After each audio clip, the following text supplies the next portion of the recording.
இன்று முதல் நான் உன்னை ஆசீர்வதித்திடுவேன். நன்மைகளால் உன் வாழ்வை நானே நிறைத்திடுவேன். இன்றைய நாள் உங்கள் அனைவருக்கும் ஆசிரின் நாளாக அமைய உங்களுக்காக ஜெபித்து நிற்கும் நான் உங்கள் அன்பின் அருட்தந்தை ரமேஷ் கிறிஸ்டி. இன்று முதல் நான் உன்னை ஆசீர்வதித்திடுவேன். நன்மைகளால் உன் வாழ்வை நானே நிறைத்திடுவேன். ஆண்டவரது இல்லத்தில் நடப்பட்டிருக்கும் பொழுது வாழ்நாள் எல்லாம் செழிப்புற்று இருப்பீர்கள். தந்தை, மகன், தூய ஆவியாரின் பெயராலே ஆமென். நம் ஆண்டவராகிய இயேசு கிறிஸ்துவின் அருளும் கடவுளின் அன்பும் தூய ஆவியாரின் நட்புறவும் உங்கள் அனைவரோடும் இருப்பதாக, ஆன்மாவோடும் இருப்பதாக. பலியிலே கலந்து கொள்ள தடையாக இருக்கும் மீறுதல்கள் பலவீனங்களுக்காக மனம் வருந்துவோம், மன்னிப்பு வேண்டி செபிப்போம்.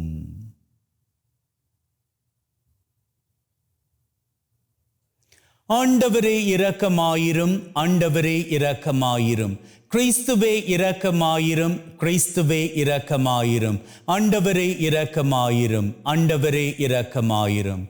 எல்லாம் வல்ல இறைவன் நம் மீது இரக்கம் வைத்து நம்முடைய மீறுதல்கள் பலவீனங்களில் நமக்கு விடுதலை தருவாராக. ஆமென். ஜெபிப்போமாக.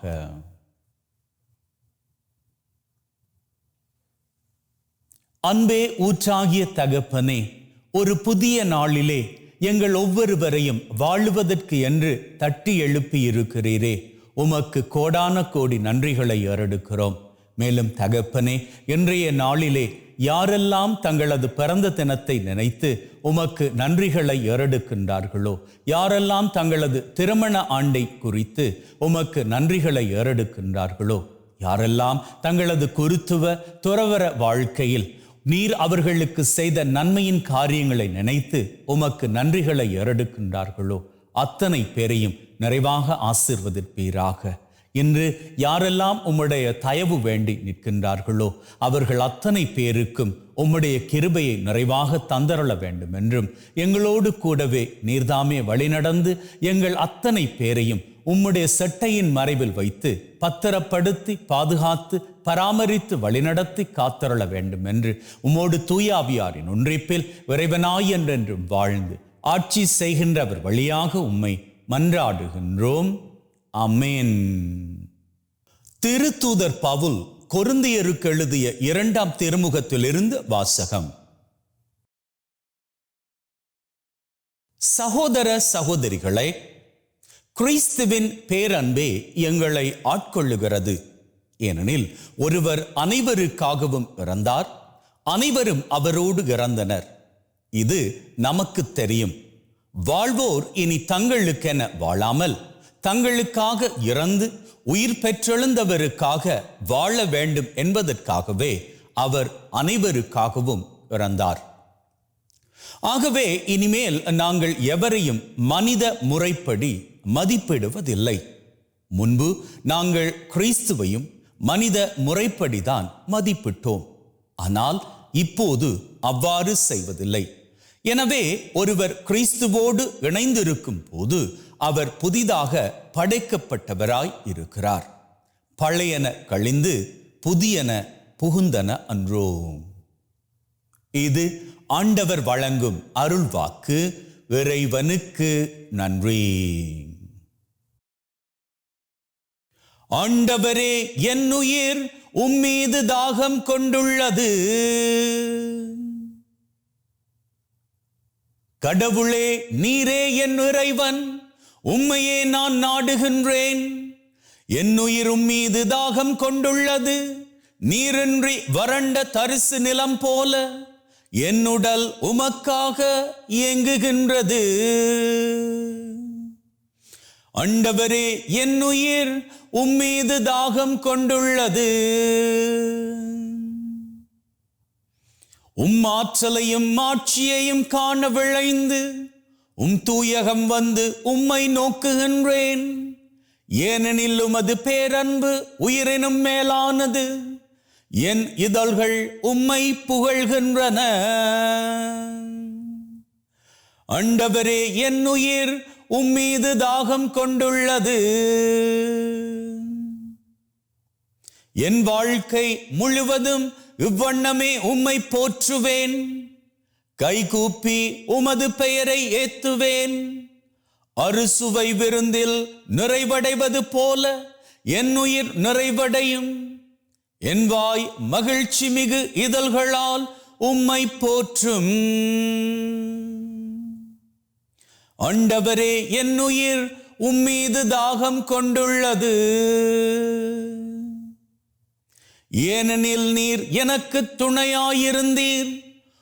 இறக்கைகளின் நிழலில் மகிழ்ந்து பாடுகின்றேன்.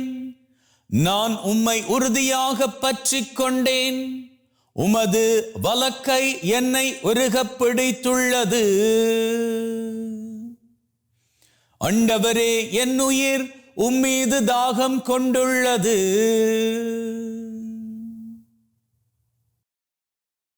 அல்லேலூயா, அல்லேலூயா. வழியில் என்ன கண்டாய் நீ மரியே? எமக்கு உரைப்பாயே. உயிரோடுள்ள கிறிஸ்துவின் கல்லறை தன்னை கண்டேனே. உயிர்த்த ஆண்டவரின் ஒப்பற்ற மாட்சியும் கண்டேனே. அல்லேலூயா.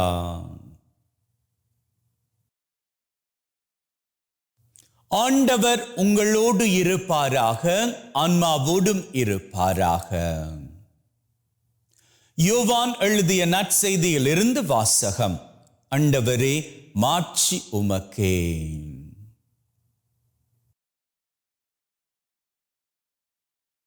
வாரத்தின் முதல் நாள் அன்று விடியற்காலையில் இருள் நீங்கும் முன்பே மகதலா மரியா கல்லறைக்கு சென்றார். கல்லறை வாயிலில் இருந்த கல் அகற்றப்பட்டிருப்பதை கண்டார். மரியா கல்லறைக்கு வெளியே நின்று அழுது கொண்டு இருந்தார். அழுது கொண்டே கல்லறைக்குள் குனிர்ந்து பார்த்தார். அங்கே வெண்ணாடை அணிந்த 2 வானதூதரை அவர் கண்டார். இயேசுவின் உடலை வைத்திருந்த இடத்தில் ஒருவர் தலைமாட்டிலும் மற்றவர் கால் மாட்டிலுமாக அவர்கள் அமர்ந்திருந்தார்கள். அவர்கள் மரியாவிடம், அம்மா, ஏன் அழுகிறீர் என்று கேட்டார்கள். அவர் அவர்களிடம், என் ஆண்டவரை எடுத்துக்கொண்டு போய்விட்டனர். அவரை எங்கே வைத்தனரோ எனக்கு தெரியவில்லை என்றார். இப்படி சொல்லிவிட்டு அவர் திரும்பி பார்த்தபோது இயேசு நிற்பதை கண்டார். ஆனால் அங்கு நிற்பவர் இயேசு என்று அவர் அறிந்து கொள்ளவில்லை. இயேசு அவரிடம், ஏனம்மா அழுகிறாய்? யாரை தேடுகிறாய் என்று கேட்டார். மரியா அவரை தோட்டக்காரர் என்று நினைத்து அவரிடம், ஐயா, நீர் அவரை தூக்கி கொண்டு போயிருந்தால் எங்கே வைத்தீர் என சொல்லும். நான் அவரை எடுத்து செல்வேன் என்றார். இயேசு அவரிடம், மரியா என்றார். மரியா திரும்பி பார்த்து ரபூனி என்றார். இந்த எபிரேய சொல்லுக்கு போதகரே என்பது பொருள். இயேசு அவரிடம், என்னை இப்படி பற்றி கொள்ளாதே. நான் என் தந்தையிடம் இன்னும் செல்லவில்லை. நீ என் சகோதரர்களிடம் சென்று அவர்களிடம், என் தந்தையும் உங்கள் தந்தையும் என் கடவுளும் உங்கள் கடவுளுமானவரிடம் செல்ல இருக்கிறேன் என சொல் என்றார். மகதலா மரியா சீடரிடம் சென்று, நான் ஆண்டவரை கண்டேன் என்றார். தம்மிடம் இயேசு கூறியவற்றையும் அவர்களிடம் சொன்னார். இது கிறிஸ்து வழங்கும் நற்செய்தி. கிறிஸ்துவே உமக்கு புகழ்.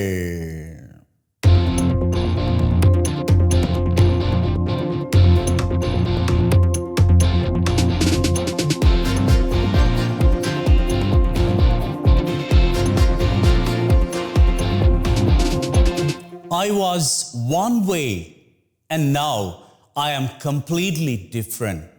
The thing that happened in between was him. அப்படின்னு சோசன் என்கின்ற மூவியில மகதலேன் மரியாள் தன்னை குறித்து பேசுகின்ற பொழுது சொல்லிக் கொள்வார்.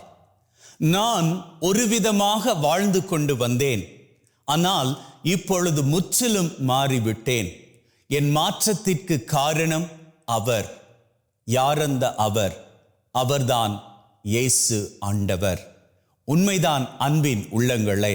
மகதலேன் மரியாவை குறித்து நாம் வேதத்தில் படிக்கின்ற பொழுது அவரிடம் 7 பேய்கள் குடிகொண்டிருந்ததாக நாம் கற்றுக்கொள்ளலாம்.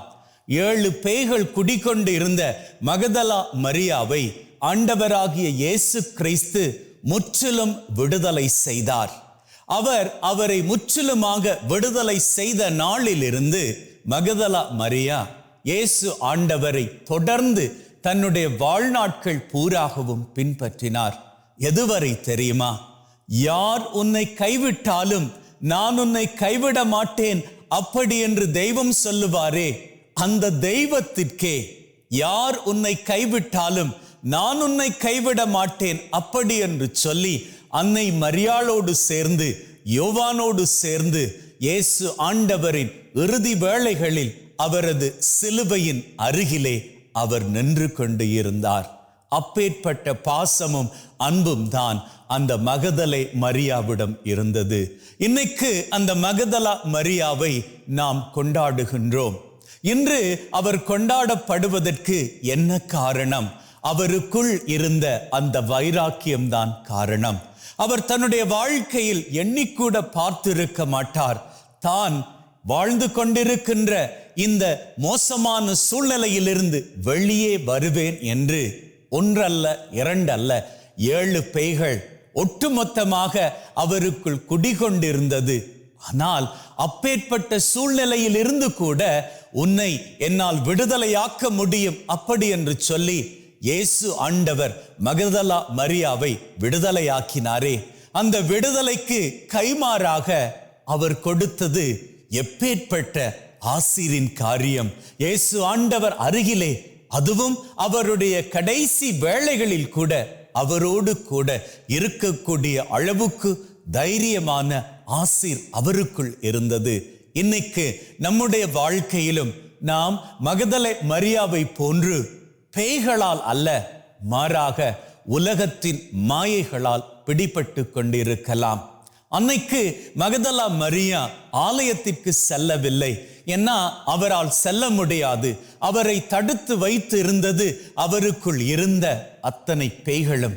ஆனால் எப்பொழுது இயேசு ஆண்டவரது கரம் அவர் மீது பட்டதோ அப்பொழுதே அவர் முற்றிலும் மாறினார். இயேசுவோடு சேர்ந்து பயணித்தார். இன்று நம்முடைய வாழ்க்கையிலும் நம்மை எவையெல்லாம் கட்டி வைத்திருக்கின்றன? ஆலயத்திற்கு செல்வதற்கோ, ஜெபங்கள் ஜெபிப்பதற்கோ, அல்லது ஆன்மீக காரியங்களில் ஈடுபடுவதற்கோ எவையெல்லாம் நம்மை தடுத்து கொண்டிருக்கின்றன? அவையெல்லாம் நம்முடைய வாழ்க்கையில் இருந்து நீங்க வேண்டும் அப்படின்னா நம்முடைய வாழ்க்கையிலும் இயேசுவின் தொடுதல் நிச்சயமாக தேவைப்படுகிறது. இயேசு நம்மை தொடுவதற்கு தயாராக இருக்கின்றார். ஆனால் நாம் அவரண்டை செல்வதற்கு தயாராக இருக்கின்றோமா? நாம் அவரண்டை சென்றால் நிச்சயமாக அவர் நம்மை தொடுவார். நம்முடைய வாகனத்தில் ஒரு டயரில் காற்று போய்விட்டது அப்படின்னா அந்த டயருக்கு காற்று ஏற்ற வேண்டுமாக இருந்தால் அந்த டயரை, வாகனத்தை நாம் காற்று இருக்கக்கூடிய இடத்திற்கு, அந்த டயருக்கு எந்த இடத்தில் காற்றை செலுத்த முடியுமோ அந்த இடத்திற்கு எடுத்து போனாலே அன்றி அந்த டயர் காற்றை பெற்றுக்கொள்ளாது. அதுபோன்றுதான் நம்முடைய வாழ்க்கையில் பற்றாக்குறையாக இருக்கக்கூடிய காரியங்கள் நிரம்பணுமாக இருந்தால், நம்முடைய தடைகள் எல்லாம் உடைக்கப்பட வேண்டுமாக இருந்தால் இயேசுவின் தொடுதல் நமக்கு முக்கியமாகும். ஆகவே நாம் இயேசு அண்டை செல்ல வேண்டும். நாம் அவர் அண்டை செல்ல தயாராக இருந்தால் அவர் நம்மை ஆசீர்வதிக்க தயாராக இருக்கின்றார். எப்படி ஊதாரி மைந்தன் தன்னுடைய தகப்பனை நோக்கி செல்ல தயாராக இருந்தானோ அதே போன்று நாமும் நம்முடைய அப்பாவை நோக்கி செல்ல தயாராக இருப்போமாக இருந்தால், நாம் ஒரு அடி எடுத்து வைத்தால் அப்பா நம்மை நோக்கி ஓடி வருவார். ஓடி வருவது மாத்திரமல்ல, நாம் இழந்து போன மேன்மை அத்தனையும் அவர் நமக்கு திருப்பி கொடுப்பார். மேன்மையான அங்கியை நமக்கு கொடுப்பார், மோதிரத்தை அணிவிப்பார், கால்களுக்கு பாதணிகளை அவர் அணிவிப்பார். அது மாத்திரம் அல்ல, நாம் அவர் அண்டை திரும்பி வந்துவிட்டோம் என்று கொண்டாட்டம் கொண்டாடுவார். ஆம் அன்பின் உள்ளங்களே, இதுவரை காலமும் என்னென்ன காரியங்களை நீங்கள் இழந்து தவிக்கின்றீர்களோ அவை அத்தனையும் நிச்சயமாக பெற்றுக்கொள்வீர்கள். திருப்பலியில் நீங்க வேண்டி கேட்கின்ற 7 தேவைகள், அந்த தேவைகள் உங்களது வாழ்க்கையில் நிச்சயம் நிறைவேறும். இன்னைக்கே வைராக்கியம் கொள்ளுங்கள். என்னென்ன காரியங்கள் குறித்து நீங்க ஜெபிக்க போகின்றீர்களோ அத்தனை காரியங்களும் உங்களுக்கு நிறைவேறும். ஏன்னா நீங்க இயேசுவை நோக்கி வருகிறீர்கள். உங்களது வாழ்க்கை இதுவரை இருந்தது போன்று அல்ல. இப்போ இயேசு உங்களது வாழ்க்கைக்குள் வந்து விட்டார். I was one way, but now I am a different person. The thing that happened in between was him. அப்படின்னு சொல்லி மகதலை மரியா சொன்னதை போன்று நீங்களும் தைரியத்தோடு இன்னைக்கு சொல்லிக் கொள்ளுங்கள். நான் அவர் அண்டை வந்து விட்டேன். 7 தேவைகளை ஒப்பு கொடுத்து ஜெபித்து இருக்கிறேன். நிச்சயமாக அந்த தேவைகள் நிறைவேறும் என்று நம்புகிறேன். வைராக்கியத்தோடு இருக்கிறேன் அப்படின்னு சொல்லி அவரை நீங்கள் கெட்டியாக பற்றி பிடித்துக் கொள்ளுங்கள். மகதலை மரியா இயேசு அண்டை நின்றது போன்று நீங்களும் அவர் அண்டை நின்று கொள்ளுங்கள். அப்படி நிற்கின்ற பொழுது நிச்சயமாக உங்களது வாழ்க்கையில் இயேசுவினது தொடுதல் உங்களை தொட்டு கொள்ளும். எப்படி அன்னைக்கு இயேசு ஆண்டவர் உயிர்த்தெழுந்த பொழுது அவர் வாட்டியாக மகதலை மரியாவுக்கு காட்சி அளித்தாரோ அதே போன்று உங்களது வாழ்க்கையிலும் உங்களது தேவைகளை அவர் நிறைவேற்றி தருகின்ற ஒவ்வொரு தருணங்களிலும் நீங்கள் அவரை கண்டு கொள்ள வாழ்விலே மகிழ்வின் சிகரங்களை உயரங்களாக தொட்டு நிற்பீர்கள். ஆமென்.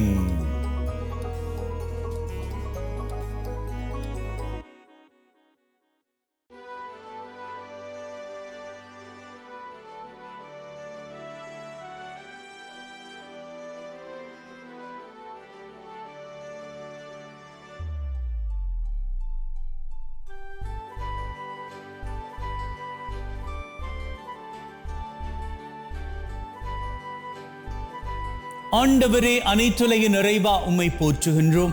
ஏனெனில் உமது அருட்பெருக்கில் இருந்த இந்த அப்பத்தை பெற்றுக் கொண்டோம். நிலத்தின் விளைவும் மனிதொழைப்பின் பயனுமாகிய இந்த அப்பத்தை உமக்கு ஒப்புக் கொடுக்கின்றோம்.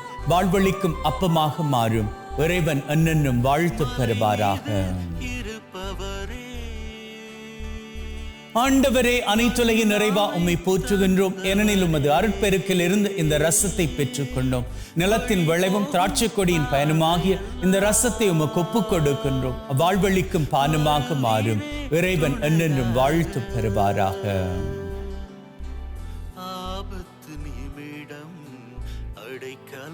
Wash away from my iniquities, cleanse me from all my sins.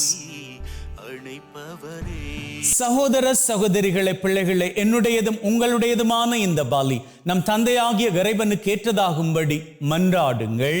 நம் ஆண்டவர் திருப்பெயரின் புகழ்ச்சிக்காகவும் மாட்சிக்காகவும் திரு அவையின் நன்மைக்காகவும் கையிலிருந்து இந்த பலியை ஏற்றுக்கொள்வாராக. மீட்பு கூற்றாகிய தகப்பனை ஒப்பு கொடுக்கின்ற பலி வழியாக எங்கள் வாழ்வின் மீது நிறைய ஆசிரை பொழிந்தருள்வீராக. எங்கள் ஆண்டவராகிய கிறிஸ்து வழியாக உம்மை மன்றாடுகின்றோம். ஆமென். ஆண்டவர் உங்களோடு இருப்பாராக, ஆன்மாவோடும் இருப்பாராக. இதயங்களை மேலே எழுப்புங்கள். ஆண்டவரை நோக்கி எழுப்பியுள்ளோம். நம் இறைவனாகிய ஆண்டவருக்கு நன்றி கூறுவோம். அதுவே தகுதியும் நீதியுமானது. தூயவரான தந்தையே, என்றும் வாழும் எல்லாம் வல்ல இறைவா, எந்நாளும் எவ்விடத்திலும் நாங்கள் உமக்கு நன்றி பலி செலுத்துவது மெய்யாகவே தகுதியும் நீதியுமாகும். எங்கள் கடமையும் மீட்புக்குரிய செயலுமாகும். உம்முடைய வார்த்தையானவர் வழியாக அனைத்தையும் படைத்தீர். அவரை மீட்பராக இடைற்றுபவராக எங்களுக்கு அனுப்பினீர். அவர் தூய ஆவியால் கன்னிமரியிடமிருந்து உடலெடுத்து மனிதனானார். சாவை வென்று உயிர்ப்புண்ணென விளங்க செய்தார். ஆகவே வானதூதர் புனிதர் அனைவரோடு நாங்களும் சேர்ந்து உம்முடைய மாட்சியை புகழ்ந்து ஒரே குரலாய் சொல்லுவதாவது: தூயவர், தூயவர், தூயவர், வான் படைகளின் கடவுளாம் ஆண்டவர். விண்ணகமும் மண்ணகமும் உமது மாட்சியால் நிறைந்துள்ளன. உன்னதங்களிலே ஓசன்னா. ஆண்டவர் பெயரால் வருகிறவர் ஆசி பெற்றவர். உன்னதங்களிலே ஓசன்னா. ஆண்டவரே, நீர் மெய்யாகவே தூயவர், தூய்மை அனைத்திற்கும் ஊற்று. ஆகவே உம்முடைய ஆவியை பொழிந்து காணிக்கைகளை தூய்மைப்படுத்த தாழ்மையுடன் வேண்டுகின்றோம். இவ்வாறு எங்கள் ஆண்டவர் இயேசு கிறிஸ்துவின் உடலும் இரத்தமுமாக எங்களுக்கு இவை மாறுவனவாக. அவர் பாடுபட உளம் கனிந்து தம்மை கையளித்த போது அப்பத்தை எடுத்து நன்றி செலுத்தி அதை பிட்டு தம் சீடருக்கு கொடுத்து அவர் சொன்னதாவது, எல்லாரும் இதிலிருந்து பெற்று உண்ணுங்கள், ஏனெனில் இது உங்களுக்காக கையளிக்கப்படும் என் உடல்.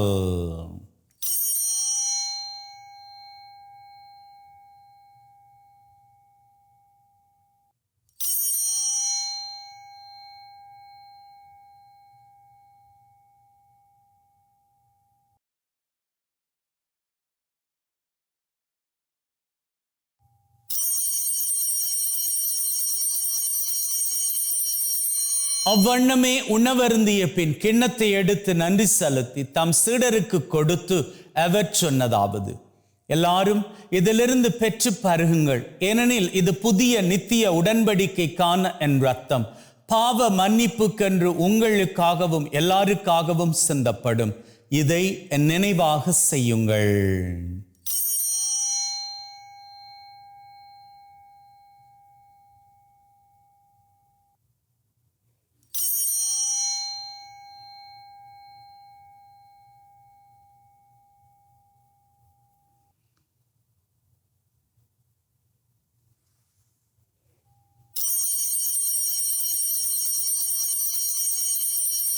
நம்பிக்கையின் மறைபொருள். ஆண்டவரே, நீர் வரும் வரை உமது இறப்பை அறிக்கை செய்கின்றோம், உமது உயிர்ப்பையும் எடுத்துரைக்கின்றோம். ஆகவே ஆண்டவரே, நாங்கள் கிறிஸ்துவின் இறப்பை உயிர்ப்பை நினைவு கூர்ந்து வாழ்வு தரும் அப்பத்தை மீட்பளிக்கும் கிண்ணத்தை உமக்கு ஒப்புக் கொடுக்கின்றோம். திருமண் நின்று உமக்கு ஊழியம் புரிய தகுந்தவர்கள் என எங்களை ஏற்றுக்கொண்டீர். எனவே உமக்கு நன்றி செலுத்துகின்றோம். மேலும் கிறிஸ்துவின் உடலிலும் இரத்தத்திலும் பங்கு கொள்ளும் எங்களை தூய ஆவி ஒன்று சேர்க்க வேண்டுமென தாழ்மையுடன் வேண்டுகிறோம். ஆண்டவரே, உலகெங்கும் பரவி இருக்கும் உம்முடைய திரு அவை, எங்கள் திரு தந்தை லியோ, எங்கள் ஆயர் தாமஸ் மற்றும் உம்முடைய குருக்கள், கன்னியர்கள், துறவியர்கள், பொதுநிலையினர் எங்கள் அனைவரையும் பரம அன்பின் உறுதி பெற செய்தருளும். உயிர்த்தெழும் எதிர்நோக்குடன் இறந்து போன எங்கள் சகோதர சகோதரிகளை, இறந்தோர் அனைவரை ஒளிர்மிக்கவும் திருமுன்னேற்றுக் கொள்ளும். எங்கள் அனைவர் மீதும் இரக்கமாயிரும். கடவுளின் கன்னித்தாயான மாட்சிமிக்க மரியா, அவருடைய கணவரான புனித யோசேப், இவ்வுலகில் உமக்கு உகந்தவர்களாயிருந்த புனிதர் ஆகிய அனைவருடன் நிலை வாழ்வில் தோழமை கொண்டு திருமகன் கிறிஸ்து வழியாக உம்மை புகழ்ந்தேற்றும் வரமருள உம்மை மன்றாடுகின்றோம். உள்ளங்களே, ஆண்டவராகிய இயேசு கிறிஸ்துவின் பிரசன்னத்தில் நம்முடைய தேவைகளை சமர்ப்பிப்போம். முதலில் இன்றைய நாளுக்கான தேவை.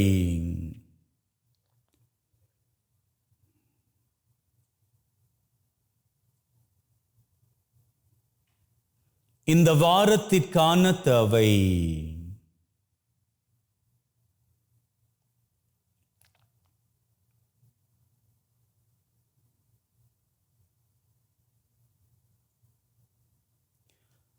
இந்த மாதத்திற்கான தேவை.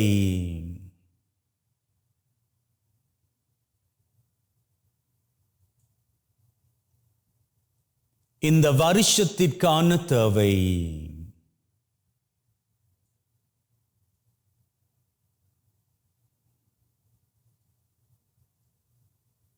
உள்ளத்தின் ஆழத்தில் இருக்கக்கூடிய 3 விசேட தேவைகள்.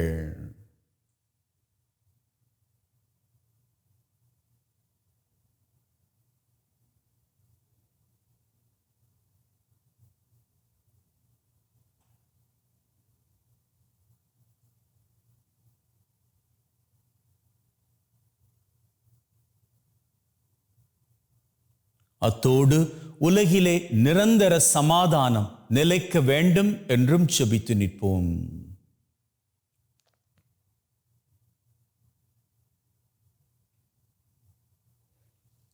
எங்களது தேவைகளை நாங்கள் கேட்ட மாத்திரத்திலேயே தெய்வம் நிறைவேற்றி கொடுத்து விட்டார் என்கின்ற உள்ளத்து வைராக்கியத்துடன் அவர் புகழை வணக்கமாக ஏறெடுப்போம். இவர் வழியாக, இவரோடு, இவரில் எல்லாம் வல்ல இறைவனாகிய தந்தை, தூய ஆவியின் ஒன்றிப்பில் எல்லா புகழும் மாட்சியும் என்றென்றும் உமக்கு உரியதே. ஆமீன், ஆமீன்.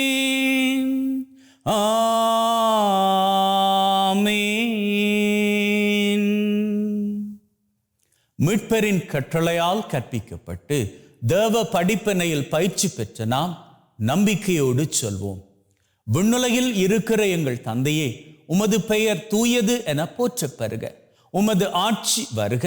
உமது திருவுளம் விண்ணுலகில் நிறைவேறுவது போல மண்ணுலகிலும் நிறைவேறுவதாக. எங்கள் அன்றாட உணவை இன்று எங்களுக்கு அளித்தருளும். எங்களுக்கு எதிராக தீமை செய்வோரை நாங்கள் மன்னிப்பது போல எங்கள் பாவங்களை பொறுத்தருளும். எங்களை சோதனைக்குட்படுத்தாதையும் தீமையிலிருந்து எங்களை விடுவித்தருளும். ஆண்டவரே, தீமை அனைத்திலும் இருந்து எங்களை விடுவித்து எங்கள் வாழ்நாளில் அமைதியை கனிவுடன் அருள உம்மை வேண்டுகின்றோம். உம்முடைய இரக்கத்தின் உதவியால் நாங்கள் பாவத்திலிருந்து எப்பொழுதும் விடுதலை பெற்று யாதொரு கலக்கமுமின்றி நலமாயிருப்போமாக. நாங்கள் எதிர்நோக்கி இருக்கும் பேரின்பத்திற்காகவும் மீட்பராகிய இயேசு கிறிஸ்துவின் வருகைக்காகவும் காத்திருக்கின்றோம். ஏனெனில் ஆட்சியும் வல்லமையும் மாட்சியும் என்றென்றும் உமக்குரியதே. ஆண்டவரே இயேசு கிறிஸ்துவே, அமைதியை உங்களுக்கு விட்டு செல்கிறேன், என் அமைதியை உங்களுக்கு தருகிறேன் என்றும் திருத்தூதர்களுக்கு சொன்னீரே. எங்கள் மீறுதல்கள் பலவீனங்களை பார்க்காமல் உம்முடைய திரு அவையின் நம்பிக்கையை கண்ணோக்கி அதற்கு அமைதியும் ஒற்றுமையும் தந்தருள திருவிழம் கொள்வீராக. என்றென்றும் வாழ்ந்து ஆட்சி செய்கின்றவர் நீரே. ஆமேன். ஆண்டவருடைய அமைதி உங்கள் அனைவரோடும் என்றும் இருப்பதாக, ஆன்மாவோடும் இருப்பதாக. ஒருவர் ஒருவருக்கு கிறிஸ்துவின் அமைதியை பகிர்ந்து கொள்வோம்.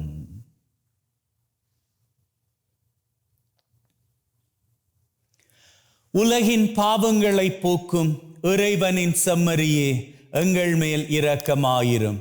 உலகின் பாவங்களை போக்கும் இறைவனின் செம்மறியே, எங்கள் மேல் இரக்கமாயிரும். உலகின் பாவங்களை போக்கும் இறைவனின் செம்மறியே, எங்களுக்கு அமைதியை அளித்தருளும். இதோ நம் ஆண்டவராகிய இயேசு கிறிஸ்து நம் ஒவ்வொருவரையும் மகிழ்வோடு வாழ அழைத்து நிற்கும் தெய்வம். அழைக்க பெற்ற நாங்கள் பேறு பெற்றோர். ஆண்டவரே, தேவரீர் என் உள்ளத்தில் எழுந்தருள நான் தகுதியற்றவன். ஆனால் ஒரு வார்த்தை மட்டும் சொல்லி அருளும், என் ஆன்மா நலமடையும்.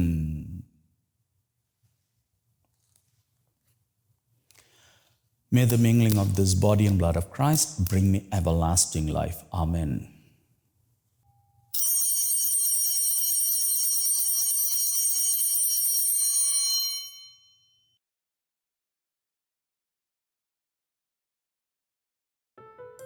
இயேசுவே, உம்மை என் இருதயத்தில் பெற்றதற்காக நன்றி. என்னுள் வாசமாயிருந்து என்னை வழிநடத்தும்.